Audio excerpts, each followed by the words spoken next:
Olá! Como ter melhores resultados como trader ou como holder? Tudo passa por, primeiro, experiência. Experiência vem com o tempo, mas antes da experiência a gente precisa de educação. Educação específica naquilo que é necessário. Não aquelas educações amplas que levam anos e que não vão te ensinar exatamente aquilo que tu precisa fazer funcionar na hora certa. Então, uma educação adequada é a mais importante. Ela pode ser feita sozinha? Claro que sim, mas ela precisa de disciplina.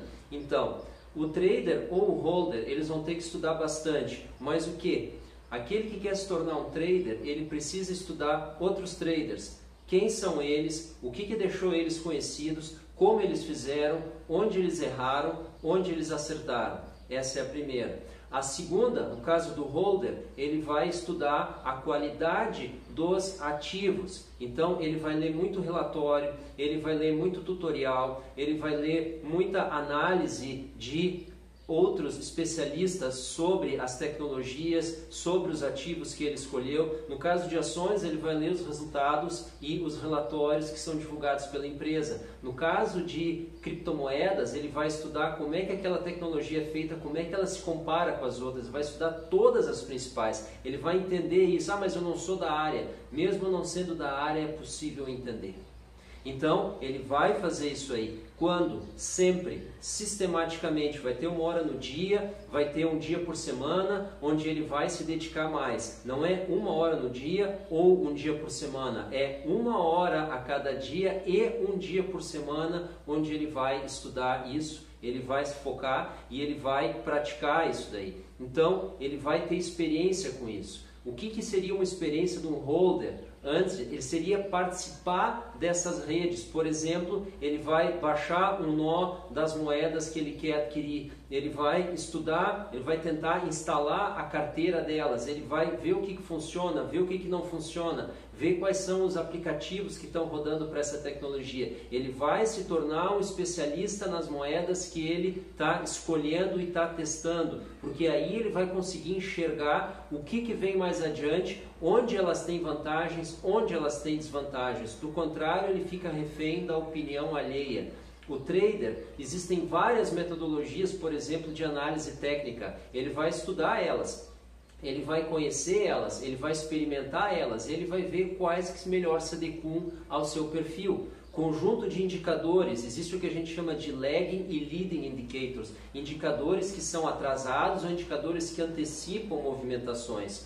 Quais ele consegue operar? Qual é a configuração mais adequada? A maior parte dos traders que se baseia em análise técnica, em especial em indicadores, usa cruzamento de média móvel de 5/20. Por que esses parâmetros? Talvez porque 5 e 20 representavam aí no mercado de ações o número de dias úteis na semana e mais ou menos o número de dias úteis no mês. Então tu consegue comparar a média móvel da semana com o mês. Mas será que isso faz sentido em criptomoedas que fica 24/7 aberto, onde a semana tem 7 dias e o mês tem 31 dias? Talvez não. Então será que vale a pena ajustar esses parâmetros? Talvez, depende. Tu está te baseando em como o mercado está enxergando isso ou tu quer montar a tua própria visão? Então são tudo detalhes que a gente tem que se aprofundar e todos os indicadores têm o que a gente pode chamar de ponto cego. Onde estão esses? Por exemplo, quando o mercado anda de lado, os indicadores de cruzamento de média móvel eles convergem. E aí, qual é a indicação que ele tem? Então a gente tem que estar preparado para isso. Isso é estudo que vem antes. E aí a gente começa a praticar. Como é que se pratica?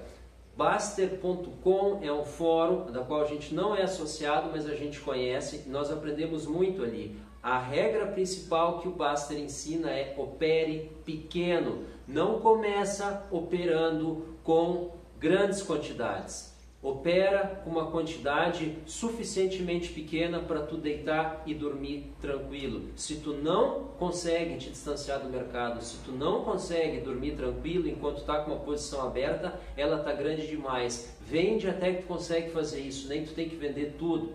É assim que tu vai ter a tranquilidade para deixar o tempo agir e ver se aquela tua metodologia está dando resultado ou não. E aí tem que ser humilde o suficiente para reconhecer, eu estou errado, eu tenho que mudar minha metodologia porque eu quero resultados melhores. Eu não quero ter razão, eu quero ter lucro. E para ter lucro, a gente só vai ter quando uma série de fatores tiver a nosso favor e nenhum deles é nosso mérito, exceto o empenho e a iniciativa. Então isso tem que estar claro. E por favor, existem coisas que não são estudar. Ficar participando de fórum, ficar trocando mensagem, ficar trocando oi, tudo bom, áudio, memes, isto não é estudo. Estudo é uma coisa que é feita solitariamente, com conteúdo de qualidade e sistematicamente. Isto não é por si só agradável, isto não é por si só um entretenimento, mas isso é uma escolha que tem que ser feita, isso é o mindset, isso é a maneira de pensar. Quando a gente tem um comprometimento com o sucesso, a gente tem um comprometimento com o empenho e aí a gente sabe que tudo isso vem ao natural. Acompanhe o nosso canal, não perca nossos vídeos, assine e ative as notificações. Muito obrigado, até a próxima, tchau!